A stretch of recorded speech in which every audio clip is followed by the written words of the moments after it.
Hebreus capítulo 12, versículo 4. Diz assim: Ora, na vossa luta contra o pecado, ainda não tendes resistido até o sangue.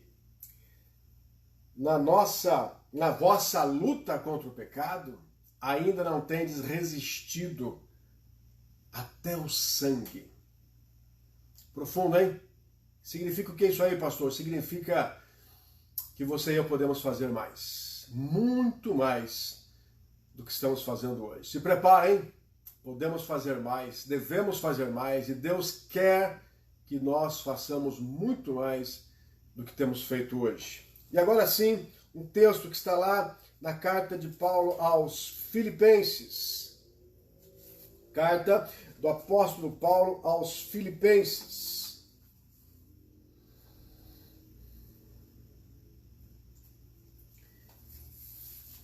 Filipos foi a primeira igreja fundada na Europa, portanto tem uma importância muito grande, além de todo o seu conteúdo. E diz assim, Filipenses capítulo 1, a partir do versículo 12. Quero ainda, irmãos, cientificar-vos de que as coisas que me acontecem têm antes contribuído para o progresso do Evangelho, de maneira que as minhas cadeias em Cristo se tornaram conhecidas de toda a guarda pretoriana e de todos os demais. E a maioria dos irmãos, estimulados ao Senhor por minhas algemas, ousam falar com mais desassombro a palavra de Deus. Alguns efetivamente proclamam a Cristo por inveja e porfia, outros, porém, o fazem de boa vontade.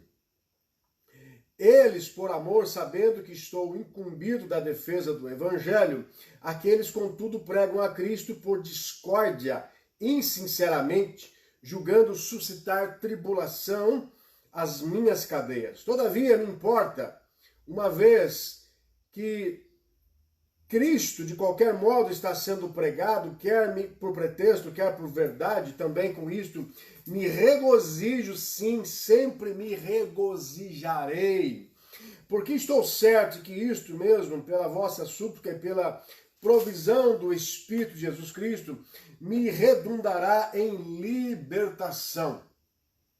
Segundo a minha ardente expectativa e esperança de que nada serei envergonhado, antes com toda a ousadia, como sempre também agora será Cristo engrandecido no meu corpo, quer pela vida, quer pela morte.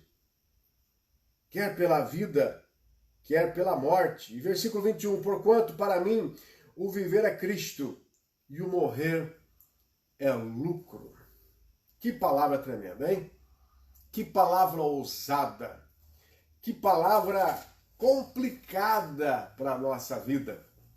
Por que eu digo complicada para a nossa vida? Porque esta palavra de Paulo aos cristãos em Filipos, né, a primeira igreja instituída na Europa, porque esta palavra, ela traz o evangelho mais profundo.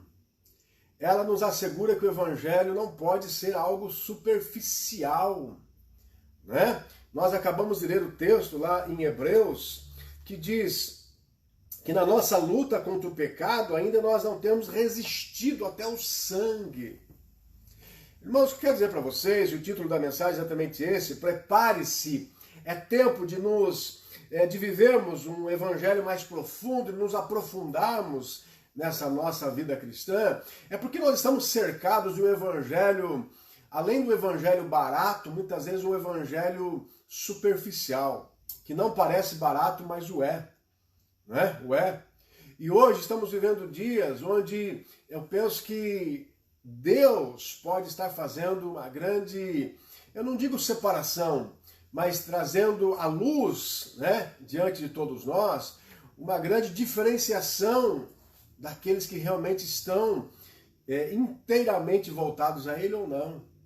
Né? Pessoas que diante dos desafios continuam firmes na sua fé, e pessoas que diante dos desafios jogaram a sua fé fora, jogaram a sua crença fora, jogaram os seus anos de vida cristã fora, porque não estão suportando o tamanho do desafio. E eu digo para você, sem querer ser pessimista, isso é só o começo.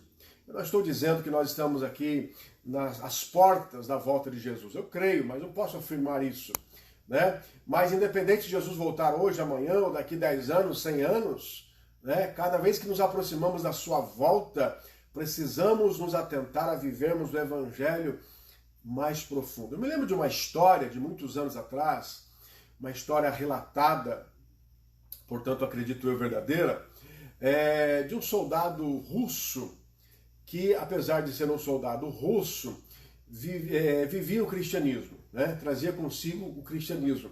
E diante de irmãos que se reuniam numa igreja na Rússia, ele fez uma experiência. Naquele tempo, a perseguição contra o cristianismo era de profunda extensão, e ele fez então uma experiência. Ele se passou como se fosse um soldado comunista, perseguidor da igreja, e desafiou aquela igreja com a arma empunhada nas mãos, dizendo: ou vocês negam a Cristo, ou vocês todos vão morrer. Aquele soldado cristão, ele fez um desafio proposital. Ele tentou provar a fé daqueles irmãos que se reuniam em uma igreja, em um país onde havia uma profunda perseguição à liberdade religiosa. E para surpresa daquele soldado, nem o pastor daquela igreja ficou. Todos os que não fugiram, né, e ele permitiu que fugisse, porque era apenas uma prova, os que não fugiram, eles negaram Jesus Cristo.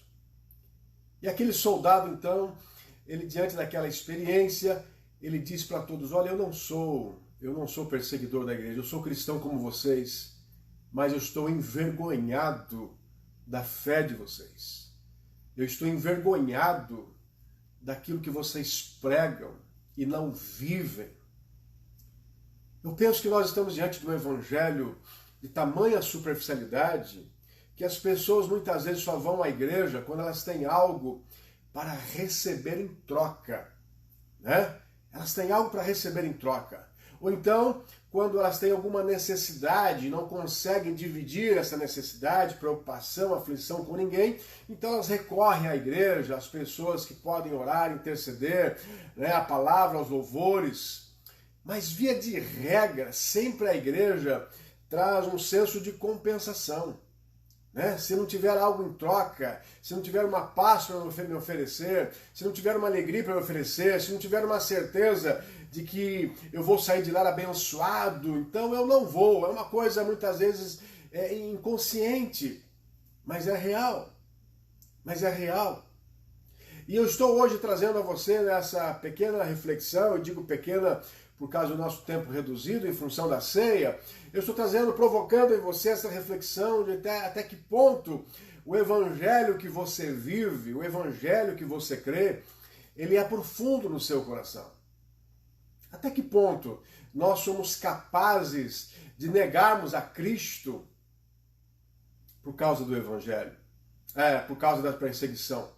Ou somos capazes de assumirmos a Cristo por causa do amor a Cristo e pela verdade que cremos no seu evangelho? Até que ponto as nossas lutas, os nossos sofrimentos estão dominando o nosso ser, as nossas emoções, impedindo que tudo aquilo que nós cremos possa reverberar, repercutir em nós força? Até que ponto temos vivido o evangelho verdadeiro? Muitas pessoas, se não tiverem uma campanha na sua igreja, elas não firmam-se na igreja. Precisam de uma campanha. Não estou aqui condenando campanha, por favor, apenas ressaltando esta verdade. Precisam de uma campanha para afirmar um voto com Deus e participar de 7 elos, de 7 semanas. Caso contrário, hoje acho que eu não vou. Muitas pessoas só conseguem viver o evangelho diante da bênção, diante da alegria, quando está tudo bem. Só consegue louvar a Deus, adorar a Deus quando tem paz no coração. Mas e quando o seu coração está atribulado? E quando você está passando por grandes desafios na sua vida? Deus não continua sendo digno da nossa adoração? Deus não continua sendo digno dos nossos louvores? Deus não continua sendo merecedor do nosso respirar? Eu quero levar você a essa reflexão hoje através das palavras de Paulo e também aqui de Hebreus, dizendo que a nossa luta contra o pecado, ela pode prosseguir de uma forma mais profunda, né? Eu gosto dessas palavras. Ainda não tendes resistido até o sangue. E eu digo para você, se prepare, porque para nós sermos eleitos definitivamente à eternidade, eu penso que esse evangelho barato não é suficiente. Eu penso que essa superficialidade que muitas pessoas têm vivido, uma fé interesseira, uma fé mercantilista, uma fé de troca, eu penso que isso não nos é suficiente para a nossa salvação. É apenas um grande engano, né?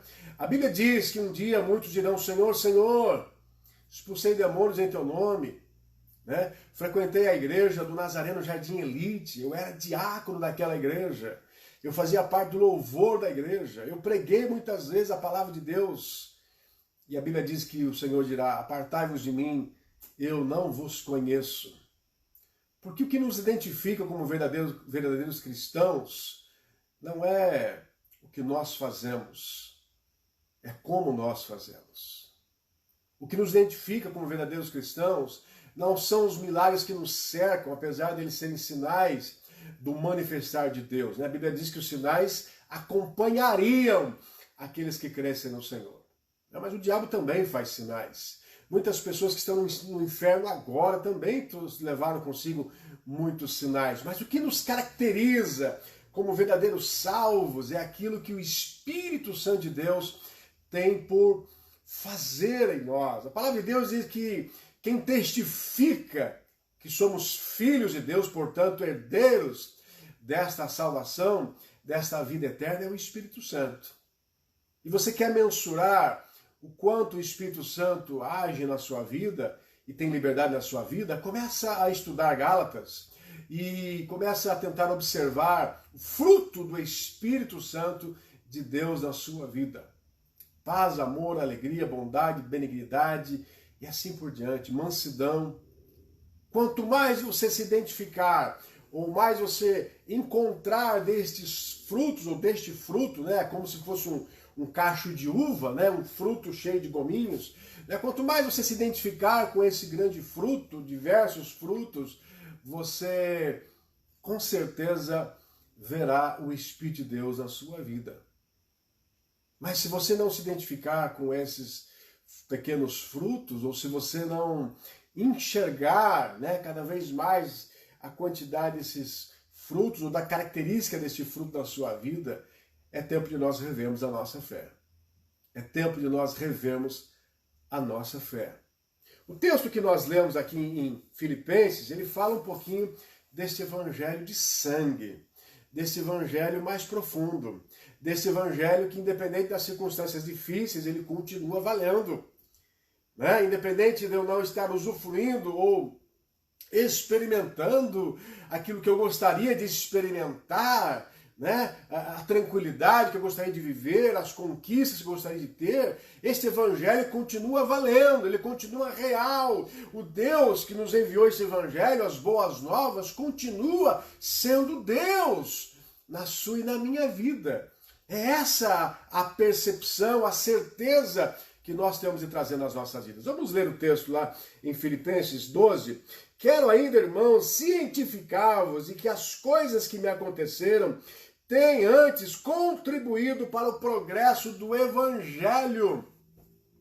Paulo está falando que toda a desgraça da sua vida, prisão, açoite, lutas, sofrimentos, estão contribuindo para o crescimento do Evangelho. Ora bolas, ora pois, né? Como dizem. Como assim, pastor? Ele está dizendo que tudo aquilo que ele está vivendo de sofrimento está ajudando o Evangelho a ser pregado? Sim.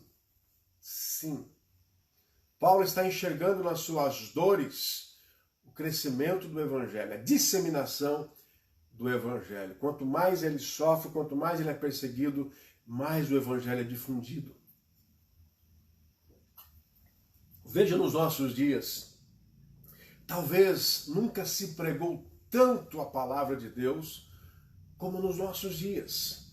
Certamente, virtualmente falando, nunca se expandiu tanto o evangelho como nos nossos dias. É live falando de Deus por tudo quanto é canto. É mensagem de incentivo, é mensagem de fé, é mensagem de consolo, é mensagem de fortalecimento. Isso é muito bom, porque você está disseminando uma palavra que é poderosa, que traz realmente transformações nas nossas vidas. Não é uma palavra positivista apenas para o seu bem-estar, é uma palavra de poder. Então perceba, Deus está permitindo uma situação de extrema dificuldade para todos nós, mas como consequência, o evangelho está sendo expandido. Eu tenho aqui, não sei se hoje, porque não consigo identificar quem está conosco, mas eu tenho irmãos que constantemente nos acompanham, desculpa, de Londres, né, na Inglaterra, no México, irmãos de Portugal, né, pessoas do Egito, pessoas de Israel, pessoas dos Estados Unidos, gente de vários lugares deste mundo, através de um simples celular. O evangelho tem se expandido por todos os cantos desta terra. Em que momento? Momento de desafio, momento de luta.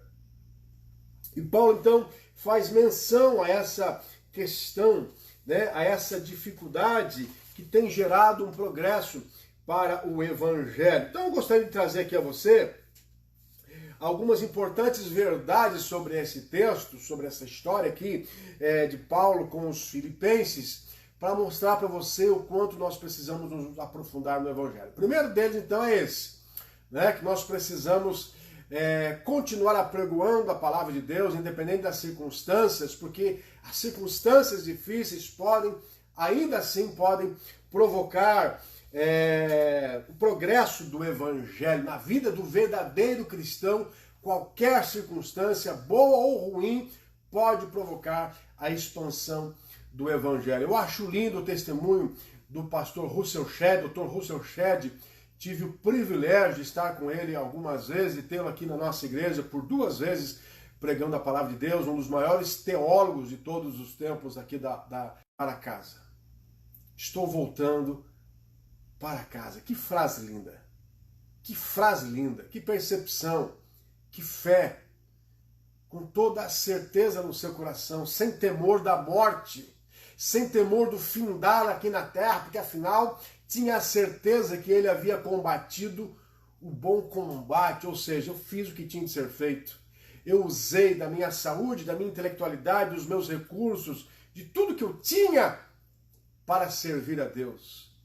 Eu estive na casa do Dr. Shedd uma vez para pegá-lo e não adentrei, né? Apenas fui até o portão, mas vi a simplicidade daquele homem, renomado, de tamanha extensão teológica, tamanho reconhecimento no Brasil e fora do Brasil, e de repente tudo aquilo era revertido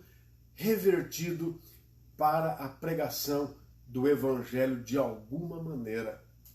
De alguma maneira.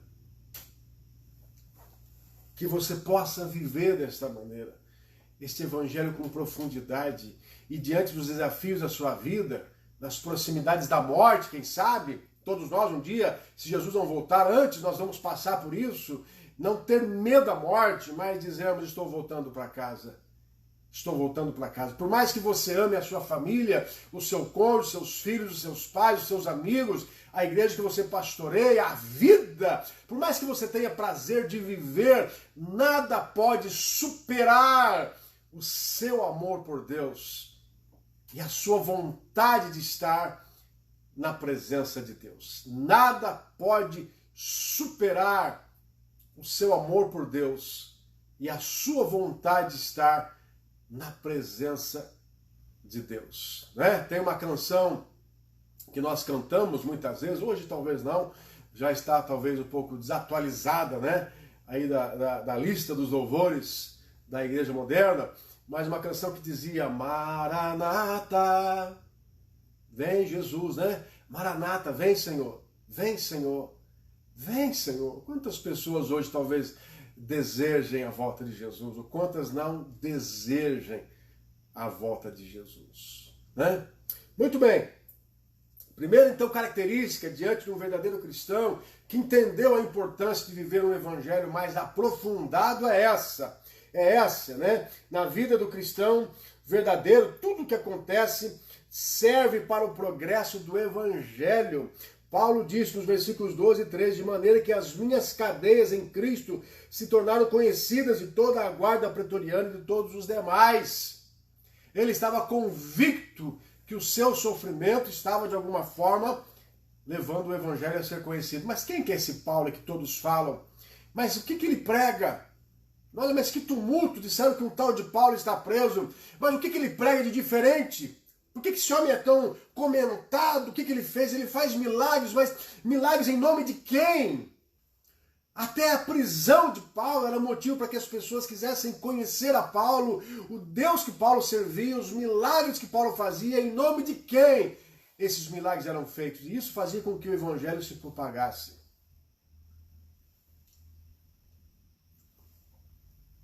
Fica pensando, por exemplo, um guarda romano, né, com um grande problema na sua casa, como foi com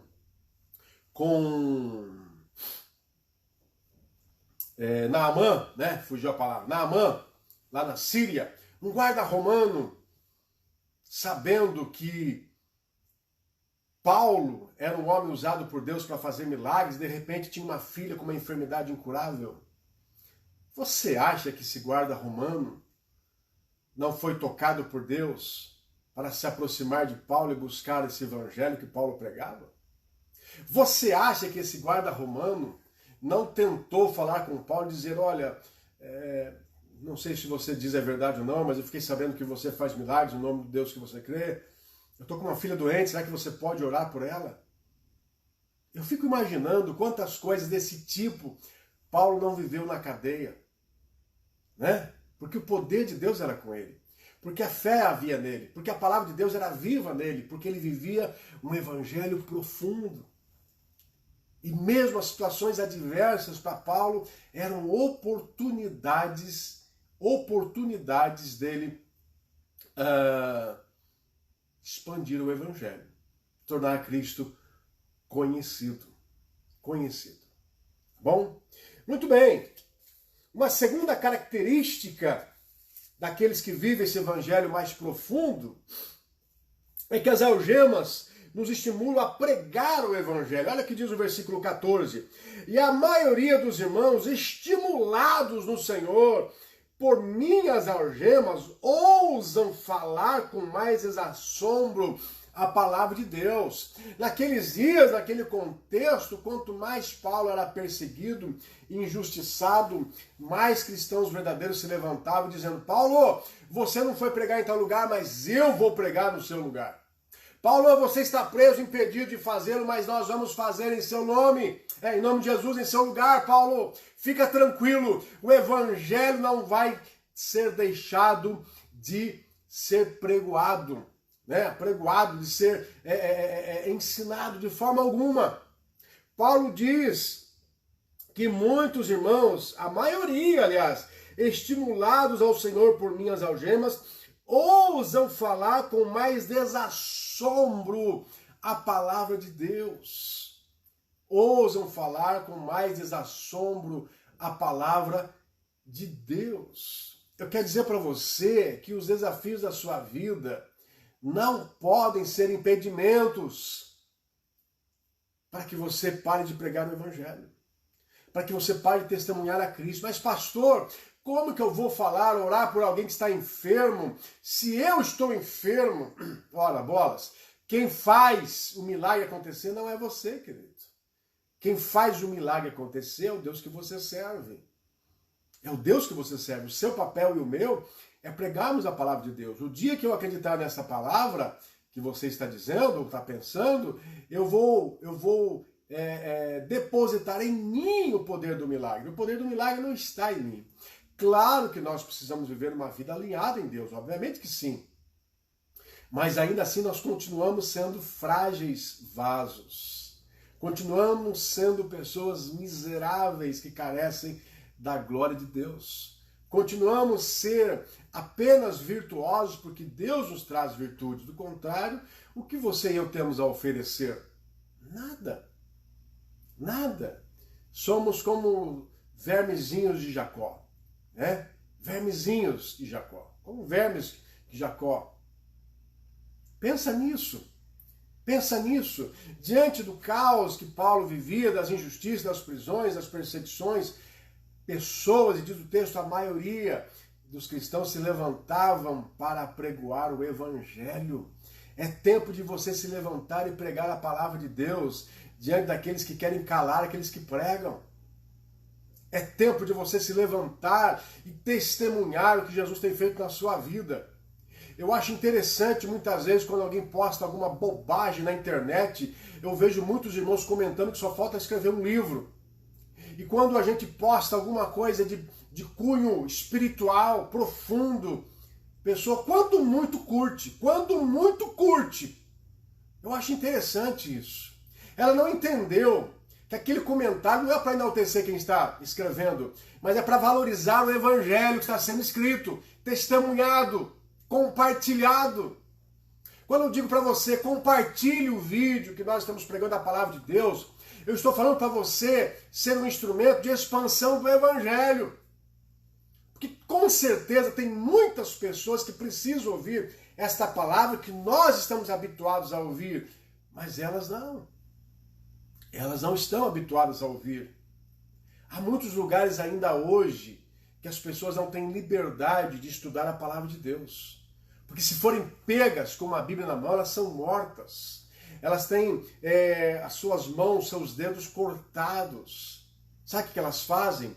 Elas recebem escondido, de uma forma escondida, escura, elas recebem uma página, uma folha da Bíblia, elas decoram esta folha e passam para o outro, e para o outro, e para o outro. E elas armazenam a Bíblia aqui, ó, aqui dentro e aqui, porque elas não podem ser pegas com esta folha na mão. E às vezes você tem abundantes Bíblias, quantidades aí de Bíblias na sua casa e nunca sequer parou para falar de Jesus para a pessoa que trabalha do seu lado, que se assenta perto de você na faculdade, na escola. E é por isso que eu estou falando que nós precisamos nos aprofundar neste evangelho, que Paulo diz, olha, enquanto eu estou preso, pessoas, os irmãos, os cristãos se levantaram dizendo, fica tranquilo, Paulo, porque nós vamos pregar o evangelho que você está sendo impedido de pregar. As pessoas se tornam cúmplices, o verdadeiro cristão, ele se torna cúmplice do evangelho. Ele não é apenas um espectador assentado, né, na cadeira da igreja, ouvindo o pastor dizer e criticando, dizendo, não, hoje o sermão foi bom, não, hoje o sermão foi muito longo, não, hoje o sermão foi assim, foi assado. Não, ele é participante, ele é um apaixonado por aquilo, ele come aquela palavra e ele dá continuidade àquela palavra. Aliás, ser igreja é isso, é sermos continuidade. O que é ser corpo de Cristo? Cristo é a cabeça do corpo. Nós somos a continuidade de Cristo. A continuidade. A continuidade de 2000 anos atrás, quando Jesus elegeu 12, dos 12 mais alguns, esse mais alguns mais 120, e assim foi ampliando e chegou até você e até mim. Nós somos a continuidade do poder de Deus, do evangelho de Deus, do sofrimento de Paulo e de tantos outros nossos dias. E eu pergunto qual tem sido a sua continuidade nessa história. Amém? Eu preciso ser rápido, porque senão não vai dar tempo de nós ministrarmos a ceia. Muito bem, né? O pessoal do Instagram. Apesar que o pessoal do Instagram já faz acho que uns 5 minutos que o Instagram caiu e não está voltando. Que pena. Mas vocês estão nos acompanhando, eu sei que muitos parece que já voltaram, entraram e migraram para o Facebook. Bom, Muito bem, terceira característica. O importante é que Cristo está sendo pregado. Olha o que diz o versículo 15. Alguns efetivamente proclamam a Cristo por inveja e porfia. Outros, porém, o fazem de boa vontade. Estes por amor, sabendo que estou incumbido da defesa do Evangelho. Muitos pregavam Jesus naqueles dias por conveniência, por interesse.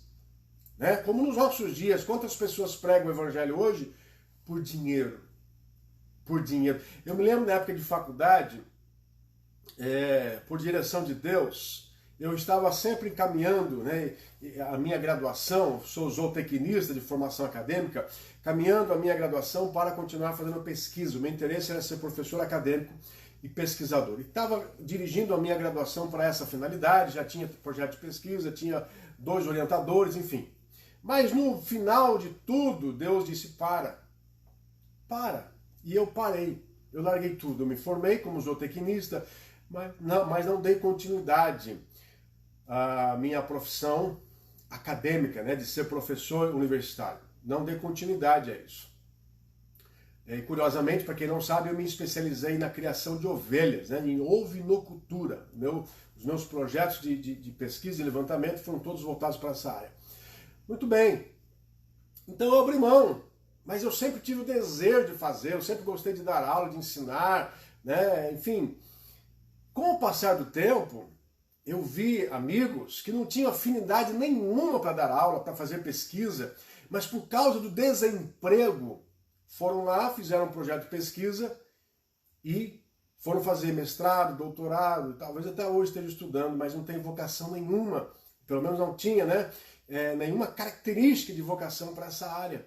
Porém, optaram pela academia, pela carreira acadêmica, apenas por uma questão financeira. Pelo menos estou habituado aqui ao mundo acadêmico, sei como funciona, mando um projeto de pesquisa para um órgão estadual ou federal, aprovo meu projeto, tenho um professor aqui, faço parte de uma boa faculdade, tenho tudo para continuar meu trabalho, uma bolsa de pesquisa hoje vale um bom salário, enfim, e assim eu vou ver minha vida. Mas não tinha chamado, não tinha vocação, fiquei imaginando, né, nessa época, quantos professores decadentes, quantos professores sem aptidão para dar aula entrariam nas universidades como professores. E eu vejo isso na igreja. Quantas pessoas estão usando do Evangelho apenas como trampolim para a sua vaidade, para os seus interesses materiais, econômicos, não tem vocação, não tem chamado, não tem temor, não tem vida cristã, não tem talentos voltados para isso. Claro que todos nós podemos e devemos pregar o Evangelho, mas eu estou falando de nos colocarmos dentro daqueles 5 ministérios, pastor, mestre, evangelista, pessoas que não estão enquadradas neste ministério, mas o fazem por interesses. Paulo diz, olha, alguns efetivamente proclamam a Cristo por inveja, por porfia, tem problema. Esses por amor, sabendo que estou incumbido da defesa do Evangelho. Aqueles, contudo, pregam a Cristo por discórdia, insinceramente, julgando suscitar tribulação às minhas cadeias. Todavia que importa, uma vez que Cristo de qualquer modo está sendo pregado, quer por pretexto, quer por verdade, também com isto me regozijo, sim, sempre me regozijarei. Olha que interessante, Paulo diz, independente da maneira com que pregam, desde que pregue, pelo menos Jesus está sendo conhecido. O Evangelho por si só ele é suficiente. O Evangelho por si só é suficiente. Ele é suficiente. Então deixe que pregue. Né? Pelo menos Jesus está sendo conhecido, as pessoas estão ouvindo falar de quem é esse Jesus. Quem é esse Jesus? Né? E vão ter a oportunidade de conhecer esse Deus. Se aquela pessoa, a motivação dela foi errada, não se preocupa não. O amor de Deus é suficiente por aquelas pessoas que estão ouvindo em encaminhá-las no caminho certo. Encaminhá-las no caminho certo. Infelizmente, a gente muitas vezes paga o preço desses corruptos, desses enganadores, desses homens vaidosos, desses interesseiros que estão preocupados em estar no meio da igreja apenas por uma questão pessoal e não por um chamado, uma vocação ou uma paixão divina. Mas ainda assim Deus continua nos honrando e Deus continua nos revelando, dizendo quem Ele é na nossa vida. Agora, é claro, há situações que só Jesus vai poder mostrar um dia, né? É a separação do joio do trigo. Nós não temos essa competência de separarmos o joio do trigo, de julgarmos esse ou aquele. Quem vai fazer isso é Deus. Nós temos o dever, claro, de alertarmos né, o que está sendo pregado de errado, as heresias, os enganos, mas julgar as pessoas é Deus quem vai fazer, separando o joio do trigo, tá bom? Isso é muito importante. Uma outra questão importante na vida daqueles que vivem o evangelho mais profundo é que a prática do autêntico evangelho cria em nós uma ardente expectativa de que não seremos envergonhados. Olha, isso é muito importante para você, querido irmão. Versículo 20. Versículo 20. Segundo a minha ardente expectativa e esperança de que em nada serei envergonhado. Pastor, eu prego o evangelho, mas eu estou passando por lutas na minha vida. E qual o problema? Quem disse que evangelho é sinônimo de ausência de lutas? Jesus disse, no mundo tereis aflições, mas tende bom ânimo, eu venci o mundo. Está sendo pregado o evangelho aí fora, que gente que não é rica, não traz a prosperidade de Deus na sua vida. Quem diz que riqueza é sinônimo de prosperidade? Prosperidade é muito mais do que riqueza. Eu conheço gente de muito dinheiro que é infeliz. Eu conheço gente de muito dinheiro que é vaidoso ao extremo, orgulhoso, arrogante, gente soberba, gente que não consegue ficar 5 minutos do lado delas. Que valor é esse? Que valor é esse? Mas conheço gente que não tem muitos recursos, mas se deixar você fica o dia inteiro conversando com ela e aprendendo e tendo comunhão. Prosperidade é muito mais do que isso, querido. Prosperidade é muito mais do que ter. Prosperidade é você experimentar o que Deus tem. É diferente. Tem um pastor amigo, que eu prefiro não citar o nome, mas ele disse uma vez que esteve conosco na igreja, ele disse assim, eu não preciso ter, basta eu ter um amigo que tem, né? E às vezes eu acho que é verdade. Às vezes eu acho que é verdade, né? Nós não precisamos nos preocupar em ter muitas coisas. Deixa aqueles que têm, né? Que possam de vez em quando aí te convidar, te emprestar, né? Te dar a oportunidade de usufruir, tá bom demais, querido. Nós não podemos nos apegar a essas coisas. Nós não podemos. Eu não estou falando que você não deve ter um carro bom, uma casa boa, uma roupa boa. Nada disso. Eu só estou falando que essas coisas não devem estar em primeiro lugar na sua vida. E que ter ou não ter, isso não é referência de Deus na sua vida. Não é referência. Não é referência. A referência é nós experimentarmos o que Deus tem. Né? Como Paulo diz, aprendi a passar por humilhações e a ser honrado. Aprendi a viver na falta e na abundância. Deixa Deus ser Deus na sua vida. Independente das circunstâncias, deixa Deus ser Deus na sua vida. Então, se Jesus não te der um carro zero no final do ano, você vai deixar de crer em Jesus? Então, se Deus não te der aquela festa de casamento que tanto você sonhou, você vai ser uma pessoa infeliz, porque afinal é o seu sonho? Poxa, que coisa, desculpa a sinceridade, mas que coisa mais medíocre da nossa vida. Que coisa tão pequena. Associarmos a Deus a uma coisa que eu gostaria de ter e Ele não me deu. Ele não me deu.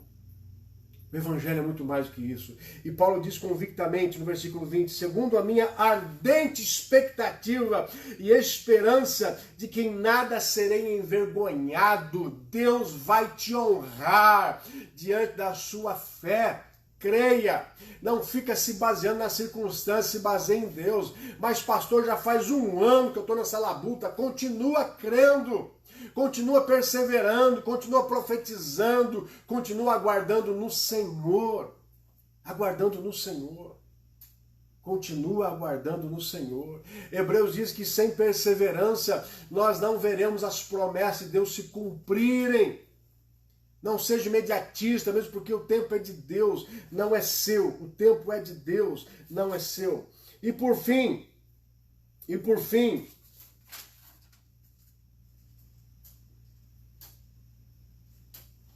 eu acho que já acabou, eram 4. É isso mesmo. Eram 4. Ah, não, perdão, versículo 21. Para a gente encerrar. Porquanto para mim o viver é Cristo e o morrer é lucro. Esse é a última observação que eu quero fazer. Para mim o morrer é Cristo. Para mim, o viver é Cristo e o morrer é lucro. Querido, a sua prioridade é viver em Jesus.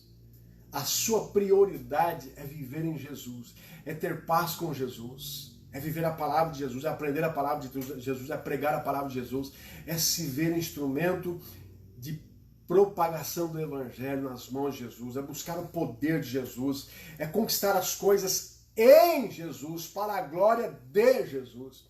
Porque a nossa vida nesta terra, ela é muito pequena. O que são 80 anos? O que são 90 anos? Vamos dizer aí que você viva 100 anos. O que são 100 anos diante da eternidade? Então você tem que se preparar para a eternidade, não para esta vida terrena. Não para esta vida terrena. Por isso que Paulo diz, para mim o viver é Cristo, a prioridade é Jesus. O morrer é lucro, é o resultado. Eu preciso ser feliz com Jesus na terra. Eu não posso ser infeliz na terra, achando que depois, quando eu morrer, aí sim eu vou viver com Deus. Não, eu preciso viver com Cristo na terra, mesmo porque se eu for infeliz com Jesus na terra, possivelmente eu não vou viver com Jesus na eternidade, a felicidade. Possivelmente. Alguém um dia perguntou para uma pessoa, o que é a eternidade? E essa pessoa disse, eternidade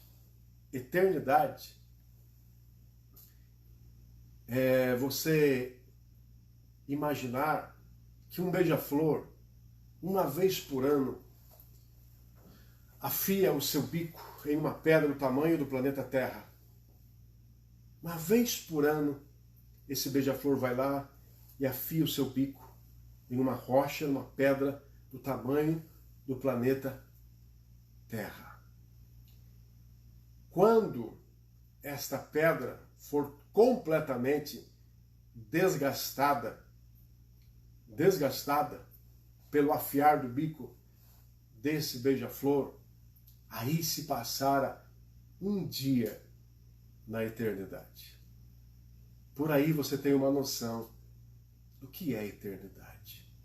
E de repente muitas pessoas estão priorizando viver os seus anos na terra, se esquecendo que vão viver um dia a eternidade. O que eu tenho feito para viver a minha graciosa eternidade com Jesus? Primeiro, tenho garantido a minha eternidade.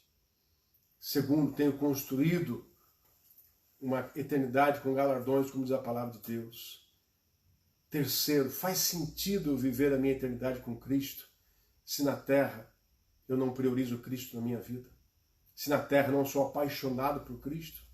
Faz sentido dizer que quero viver com Deus na eternidade, se na terra eu não quero me relacionar com Deus? Pensa nisso. Um evangelho profundo, aqueles que vivem o evangelho profundo, eles entendem o que eu estou falando. Aqueles que estão preocupados em viver um evangelho mais superficial, eles não vão compreender. Prepare-se. É tempo de vivermos o evangelho mais profundo, o evangelho mais apaixonante, um evangelho mais cheio de expectativas, um evangelho que nos ensina que ainda que passemos por lutas, devemos continuar glorificando e bendizendo ao Senhor. O evangelho que nos ensina que podemos fazer mais, resistir mais, até o sangue. Até o sangue. Amém? Feche seus olhos. Eu quero orar por você. Pai, obrigado por esta palavra. Obrigado pela certeza que o Senhor nos ouve. Obrigado por nos permitir vivermos como esses verdadeiros cristãos viviam há 2000 anos atrás. Nos perdoe se porventura temos vivido o evangelho superficial, um evangelho inconstante, um evangelho que se baseia não nas tuas promessas, mas se baseia apenas nos nossos interesses. Um evangelho que é medido apenas por aquilo que temos, por aquilo que conquistamos, por aquilo que usufruímos, mas não pela nossa fé, mas não pela comunhão com o Teu Espírito, mas não pelos milagres internos que acontecem em nós, pelas transformações dos nossos valores, pensamentos, sentimentos, pela paz no nosso coração. Muda-nos e permita-nos vivermos esse evangelho mais profundo com muita alegria no nosso coração, com prazer de viver. Como disse Paulo, o viver é Cristo, o morrer é lucro.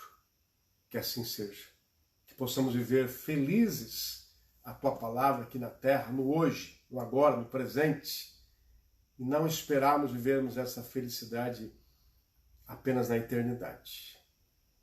O Senhor nos permite vivermos intensamente a Tua palavra e usufruirmos de tudo que ela nos promete, aqui e agora.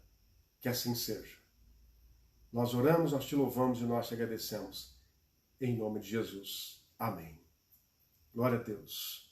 Entenda uma coisa, os valores de Deus não são os nossos valores. O Deus que prega amor matou o seu filho. O Deus que prega vitória permitiu que o seu filho fosse injustamente crucificado. O Deus que desonra, que fala sobre honra, né, que diz sobre honra, é o Deus que permitiu que ele visivelmente fosse desonrado. Mas o Deus que nós servimos é o Deus que não põe um ponto final naquilo que vemos. É um Deus que nos dá continuidade na vida. A sua vida não se resume nesta terra. O Jesus que morreu na cruz teve o seu nome acima de todos os nomes. E hoje, todo ser humano um dia se prostrará diante desse Jesus. Inclusive aqueles que o condenaram, inclusive aqueles que o crucificaram, inclusive aqueles que cuspiram no seu rosto, inclusive aqueles que o satirizaram. Todos eles um dia se prostrarão diante do seu nome, do Senhor. Esse é o Deus que nós servimos. É um Deus cujo ponto final não está diante dos olhos humanos, mas está diante dos seus olhos, o seu tempo, o seu jeito, da sua maneira. Viva o Evangelho incondicionalmente, para a glória de Deus. Esse é o Evangelho profundo. Esse é o Evangelho apaixonante. Esse é o Evangelho que não depende das circunstâncias, mas depende exclusivamente da nossa fé. Da nossa fé. Amém? Glória a Deus por isso. Eu quero lhe convidar a participar da ceia do Senhor. E por isso, eu gostaria de orar com você. A Bíblia nos ensina que a ceia é para a família de Deus, né? Não para a família nazarena, quadrangular, batista, presbiteriana, não. É para a família de Deus, para todos aqueles que têm a Cristo como seu único Senhor e como seu único Salvador. Se você nunca fez essa oração de convidar Jesus para ser Senhor da sua vida, dono da sua vida, para que ele guie os seus passos, para que ele governe a sua mente, para que ele te console, te fortaleça, para que ele te ilumine. Se você nunca fez essa oração, eu gostaria de fazê-la antes, para que você possa participar conosco dessa ceia, para que você se integre à família de Deus. Porque filho de Deus é aquele que não foi criado por Deus, isso é criatura, todos somos criaturas de Deus. Mas filhos de Deus são aqueles que creem em Jesus Cristo como seu único Senhor e como seu único Salvador. Exclusivamente, só em Jesus. Não há outro Deus senão Jesus. Se você confia nisso, crê nisso, eu quero convidar você a fazer essa oração comigo. A Bíblia diz que tudo que ligamos à terra está ligado aos céus e tudo que desligamos da terra está desligado dos céus. E nós vamos ligar neste momento a sua vida a Deus, para que o Espírito Santo de Deus venha habitar em você, fazendo de você morada do Espírito Santo e trazendo mudanças tremendas de dentro para fora. Se você o deseja, se você nunca fez essa oração, faça comigo agora, em nome de Jesus. Diga assim: Senhor Jesus, neste momento, eu quero entregar a minha vida nas tuas mãos. Eu te peço perdão por todos os meus pecados, por todas as vezes que errei, por todo o tempo que fui ignorante à tua palavra. E eu dou liberdade para que o teu Espírito Santo venha habitar em minha vida. Jesus, muda os meus pensamentos, a minha maneira de ver, de enxergar a vida. Me permita entender e compreender os teus princípios, os teus ensinamentos. Tudo que não é teu, dentro de mim, arranca fora. E tudo que vem de ti, acrescenta, para a glória do teu nome. Para a glória do teu nome. Senhor, escreve o meu nome no livro da vida eterna, na palma da tua mão, me fazendo herdeiro das tuas promessas, inclusive da vida eterna contigo. Eu oro e eu te agradeço. Em teu nome, Jesus. Amém. Glória a Deus. Glória a Deus. Nós vamos consagrar esses alimentos a Deus nesse momento. Pegue o seu pão, pegue o seu suco de uva. Se você pegou outra coisa, hoje uma irmã mandou uma foto de suco de morango, não tem problema, vamos consagrar a Deus. O importante é o que isso simboliza, o sangue de Cristo e o corpo de Cristo. Bom, Pai, nós queremos entregar esses alimentos no teu altar, aqui diante de mim, e os alimentos que estão diante dos teus filhos que nos acompanham nesse momento. Nós nos consagramos a Ti, quebramos toda a maldição desses alimentos e declaramos, Pai, que ao comermos esse alimento, ao bebermos dessa bebida, que ali seja representado o corpo e o sangue de Cristo em nossas vidas. E que ao fazermos, renovemos a nossa aliança com Jesus, onde Ele é Senhor das nossas vidas. Onde não mais os guiamos pelo nosso ímpeto, pelas nossas vontades extremas, mas que as nossas escolhas estejam submetidas à Tua vontade, ao Teu querer, aquilo que realmente Te agrada.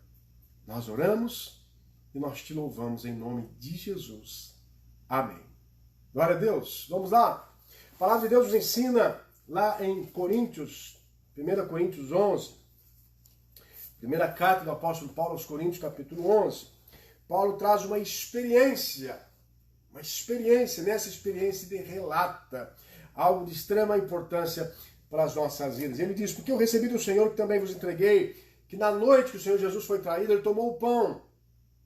E tendo dado graças, ele partiu e disse, isto é o meu corpo que é dado por vós. Fazei isto em memória de mim. Eu convido você a comer desta partícula de pão ou do alimento que você reservou para isso, simbolizando o corpo que foi entregue por você e por mim na cruz do Calvário. Faça isso agora, em nome de Jesus.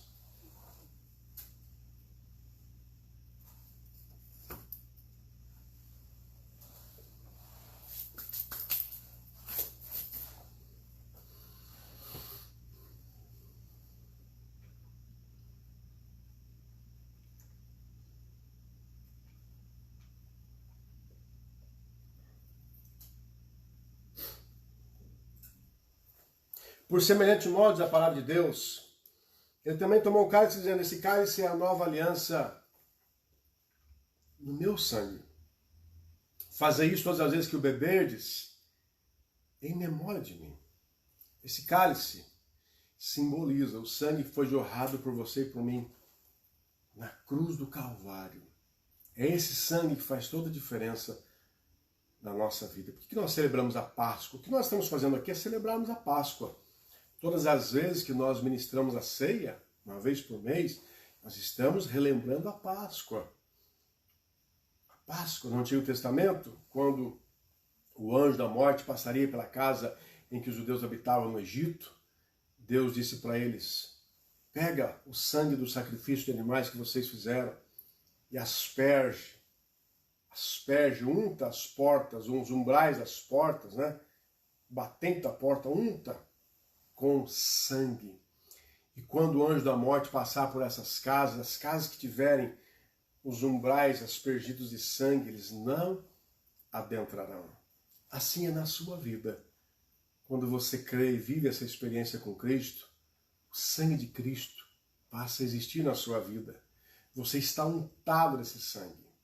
E o anjo da morte, os demônios, não podem sequer te tocar, porque você está revestido do sangue de Jesus. Por isso eu convido você, em memória àquilo que Jesus fez por mim e por você na cruz do Calvário, tome desta bebida que simboliza o sangue de Cristo na sua vida.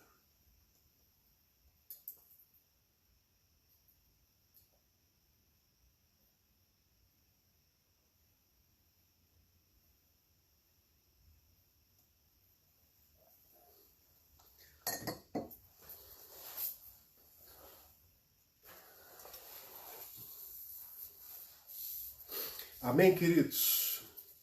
Glória a Deus por isso. Eu louvo a Deus por esse privilégio de poder compartilhar com você da verdade divina, compartilhar com você da palavra de Deus e desse momento de fundamental importância.